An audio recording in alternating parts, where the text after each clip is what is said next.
예, 오늘은 계시록 16장 1절로 11절 말씀에 나오는 두 가지 교훈을 생각해 보도록 하겠습니다.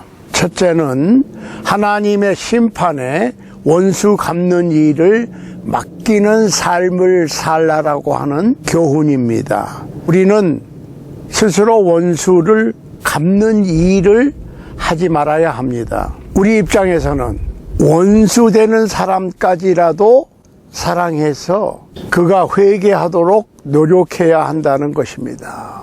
어떤 경우에도 내게 죄 지은 사람에게 원수를 갚는 계획을 하지 말아야 돼요.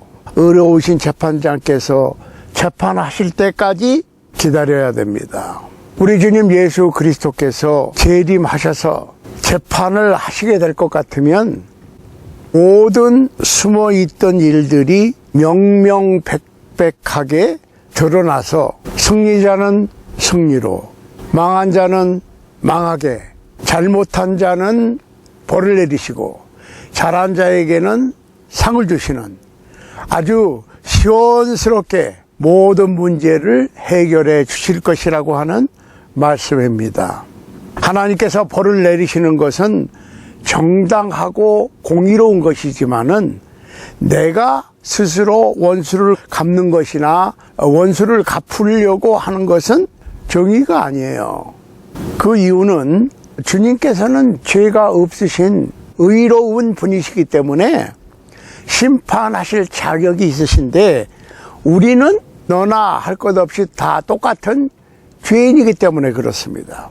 그러니까 죄인이 죄를 심판한다고 하는 것은 맞지가 않지요. 그러니까 우리는 우리가 스스로 원수 갚는 일을 하려고 하지 말고 공의로우신, 의로우신, 거룩하신 하나님의 심판에 맡기는 것이 하나님의 백성된 성도들의 의무인 것입니다. 잠언 20장 22절에 보면 너는 악을 갚겠다 말하지 말고 여호와를 기다리라. 그가 너를 구원하시리라. 잠언 24장 29절에 보면 너는 그가 내게 행한 같이 나도 그에게 행하여 그 행한 대로 갚겠다 말하지 말지니라. 생각도 하지 말고 그렇게 말도 하지 말아야 한다는 말씀입니다. 로마서 12장 18절로 20절에 보면 할 수 있거든 너희로서는 모든 사람으로 더불어 화평하라. 내 사랑하는 자들아 너희가 친히 원수를 갚지 말고 진노하심에 맡기라. 기록되었을 때 원수 갚는 것이 내게 있으니 내가 갚으리라고 주님께서 말씀하시니라. 네 원수가 줄이거든 먹이고 목마르거든 마시우라. 그리함으로 네가 숯불을 그 머리에 쌓아 놓으리라. 그러니까 모든 사람과 가능하면 평화를 누리되 원수까지도 사랑해서 원수를 갚겠다라고 생각하지 말고 하나님의 진노하심에 맡겨라. 우리가 원수 갚으면 얼마나 갚겠어요. 또 우리가 원수를 갚는다고 그러면서 원수를 갚는 게 아니라 범죄를 저지를 가능성도 있지요.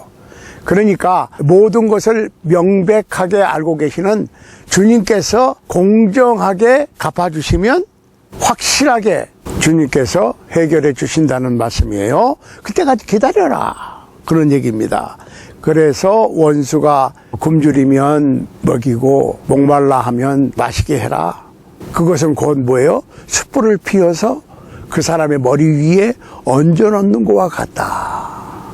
그러니까 악을 악으로 갚지 말고 선으로 악을 이겨라. 그런 말씀이지요. 히브리서 10장 30절에 보면 원수 갚는 것이 내게 있으니 내가 갚으리라 하시고 또다시 주께서 그의 백성을 심판하리라 말씀하신 것을 우리가 아노니 그랬어요. 원수 갚는 것은 하나님께 있는 거예요. 신명기 32장 35절 보세요. 보수는 내 것이라 그들의 실족할 그때에 갚으리로다. 그들의 환난의 날이 가까우니 당할 그 일이 속히 임하리로다. 그러니까 원수 갚는 것은 잘못된 것을 심판하고 잘못된 것에 대한 책임을 묻고 잘못된 것을 벌을 하시는 것은 하나님께서 확실하게 하신다 그 말이에요. 시편 94편 1절에 보면 여호와여 보수하시는 하나님이여 보수하시는 하나님이여 빛을 비추소서. 그러니까 원수를 갚아주시는 하나님이시라고. 잘잘못을 확실히 가려서 잘못한 자에게 벌을, 잘한 자에게 상을, 억울한 자에게 위로와 그 원한을 갚아주시는 거예요. 준비된 벌과 상이 분명히 있고 공의로운 심판이 분명히 있기 때문에 조금만 참아라, 조금만 참으라라고 말씀하십니다. 하나님의 말씀 한마디면 모든 것이 끝나게 될 것이고, 내가 스스로 원수 갚느라고 화를 내거나 그 화로 나를 태우지 말라. 즉 내가 오히려 죄를 짓는 수가 있으니까 그러면은 내가 죄인이 되는 거거든요. 그러니까 원수도 하나님께서 갚아주시고 억울한 것과 핍박과 순교자의 삶도 다 갚아주시고 선을 위해서 고통받고 수고한 것에 대한 넘치는 보상이 분명히 있을 것이라는 확신을 가지라는 말씀입니다. 행여나 옳고 그름이 잘잘못이 잘못 가려지지 않을까 걱정하지 말라는 거예요. 공의로운 심판, 행위대로 갚는 심판, 하나님께와 인간에게 무례한 자들에게 벌을 내리시고 하나님께 영광을 돌리는 성도들에게는 합당한 상을 주시는 것을 믿으시기 바랍니다. 두 번째로 하나님의 뜻을 헤아릴 줄 알아야 한다는 말씀입니다. 그리스도인들은 모든 기쁜 일도 슬픈 일도 모두 하나님의 섭리에 의해서 내게 주어지는 것입니다. 내가 왜 이런 고통을 당할까? 하나님께서는 이런 고통을 내게 왜 허락하셨을까? 또 내게 왜 이런 기쁨을 주시는 걸까? 그러니까 우리에게 고통이 닥치든지 기쁜 일이 닥치든지 상관없이 항상 왜 하나님께서 나에게 고통을 주시고 왜 하나님께서 나에게 기쁨을 주실까? 내게 고통이 오면 회개하고 내게 기쁨이 오면 하나님께 영광을 돌릴 줄 알아야 한다는 말씀입니다. 어려운 일을 만나도 믿음으로 하나님을 생각해서 잘 견디면 연단이 되고, 어려운 일을 당해서 회개치 아니하고 하나님을 원망하고 불평을 늘어놓고 낙심해서 하나님이 어디 계시냐 라고 하나님께 대든다면 그 시련은 연단이 아니고 재앙이고 저주가 될 것입니다. 그러니까 어떤 사람에게 괴로운 슬픈 일이 닥치면 어떻게 반응하느냐에 따라서 연단의 축복이 될 수도 있고 저주나 재앙이 될 수도 있는 거예요. 그러니까 5 대접의 재앙을 받은 자들은 그 재앙이 자신들에게 내린 이유를 알지 못하고 생각지 못하고 하나님을 회방했다고 그랬어요.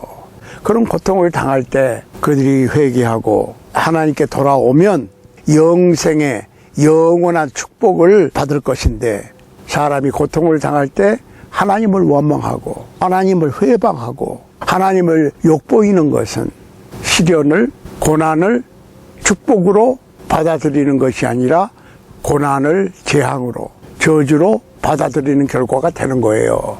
그러니까 축복도 내 하기 나름이고 저주도 내 하기 나름이다 라고 하는 사실을 기억하시기 바랍니다. 하나님께서 나를 이 시간에 이 자리에 왜 있게 하셨을까? 나를 왜 이 가정에 태어나게 하셨을까? 나를 왜 이 시간 이 자리에 있게 하셨을까? 나를 나 되게 하신 것은 하나님의 뜻이 있다는 거예요. 그러니까 우리가 어떠한 환경에서라도 하나님을 기억하고 하나님께서 과연 나에게 무엇을 원하셔서 이러한 어려운 일이 생겼을까? 아니면 하나님께서 나에게 이러한 즐거운 일을 주신 뜻이 무엇일까를 생각해서 항상 하나님께 영광을 돌리려고 하는 마음가짐이 중요한 거예요. 그러니까 누가 복받은 자냐? 이 세상에서 꼭 사업이 잘 되고 또 잘 먹고 잘 사는 것, 형통한 것이 축복이라고 쉽게 결론을 내릴 수가 없고, 어려운 고난과 고통을 당한다고 해서 꼭 저주라고 결론을 내릴 수가 없습니다. 그러니까 하나님의 최후의 심판이 있기까지는 나는 행복한 사람이다, 나는 불행한 사람이다, 나는 축복받은 사람이다, 나는 저주받은 사람이다 라고 섣불리 결정할 일이 아니에요. 그러니까 예수님의 말씀 가운데 부자와 거지 나사로 이야기 있지 않습니까? 부자는 매일같이 잔치를 벌리면서 재밌게 인생을 즐겼습니다. 거지 나사로는 건강도 시원치 않고 먹을 것도 제대로 먹지 못하고 살았습니다. 그런데 결론적으로는 거지 나사로가 부자보다 더 복 있는 자였다고 하는 것을 이 세상 어느 누가 상상이나 짐작이나 할 수 있었겠습니까? 우리 인생의 최후의 목표는 하나님의 보좌 앞에 나가는 것입니다. 내가 가졌다고 우쭐할 것도 없고 내가 없다라고 기가 죽을 일도 아닙니다. 그러니까 우리가 이 세상에서 기쁘든지 슬프든지 잘 되든지 잘 되지 않든지 건강하든지 건강하지 못하든지 항상 하나님의 섭리, 하나님의 뜻을 헤아리면서 하나님께 영광 돌리는, 하나님께 영광을 돌리는 성도들이 다 되셔서 최후의 심판 때 진정한 상급과 진정한 축복을 다 받으실 수 있는 여러분과 제가 될 수 있게 되기를 우리 주님 예수 그리스도 이름으로 간절히 소원합니다. 아멘.